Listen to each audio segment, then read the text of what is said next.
The purpose of this PowerPoint is for you to attempt to complete a past paper question.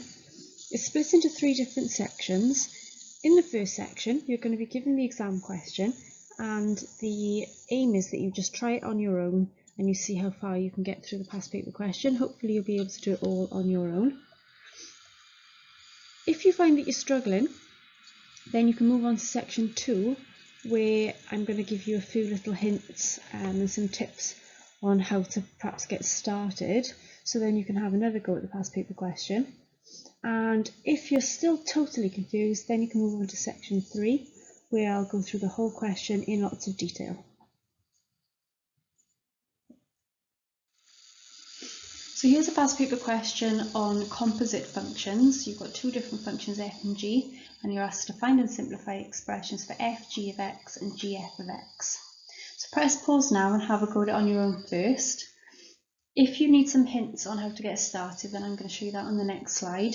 It's really important that you try it completely on your own first. If you've forgotten what to do, have a look back in your notes, because you're going to gain a lot more from this if you try and resolve the problem before watching the hints on the next slide. So press pause now and have a go.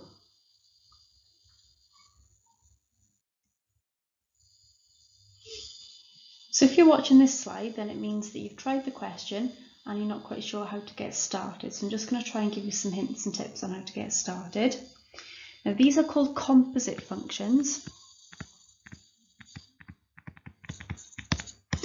And a composite function is just a function made up of 2 or more parts. So because we've got f and g in each of these, that's why they're called composite functions. Now when you're working out a composite function, the letters are always written in the reverse order to which they are performed. So for example, if we're doing fg of x, that means you do g of x first, and then you perform function f to that. So you need to put function g into function f. So it's substituting one function into the other, and on the first question, g goes into function f.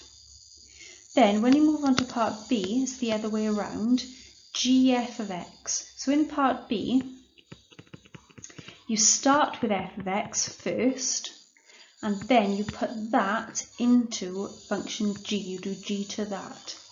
So it's just working out which way around to do them, isn't it, when you're substituting one function into another.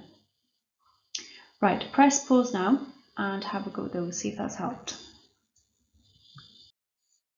So I'm now going to go through this question. You should only be watching this slide if you've already tried it on your own and you've watched the hints and tips and tried it again. And if you're still completely stuck, then you should be watching this slide, but this slide is a last resort. Okay, so looking at question A then, fg of x, remember that with composite functions, the letters are always written down in the wrong order. So fg of x means that we do g of x first, and then we put that into function f. Now looking at the question, we already know what g of x is, so I need to put that into the function f. So function f says log of x. I need to substitute the g function in where the x is. So it's going to be log of e to the 4x. So what have I done there? I've substituted g into f. So where the x was in function f, I've changed it into e to the 4x. Now sometimes you can simplify that, and on this one you can do, because this is the natural log, which is the inverse of the exponential function. So because the natural log and the exponential are inverses, they cancel each other out. So this actually simplifies quite nicely down into 4x. Question B is very similar, we've just got to do it the other way around. So this time I've got to sub function f into function g, because I do f of x first, so log x, and now I put that into function g.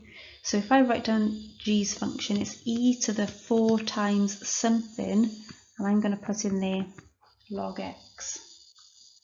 So e to the 4 log x. So I've subbed f into g where the x was.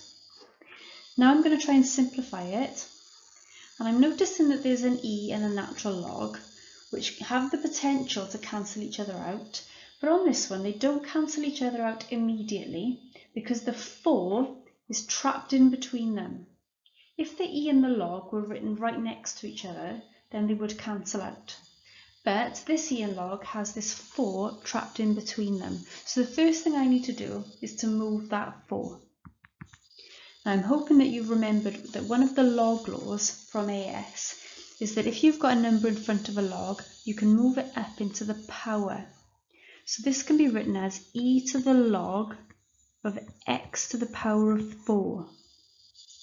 So I'm using a log law here that a log x is the same as log x to the power of a. You can bring a power down in front, we can take it back up into the power.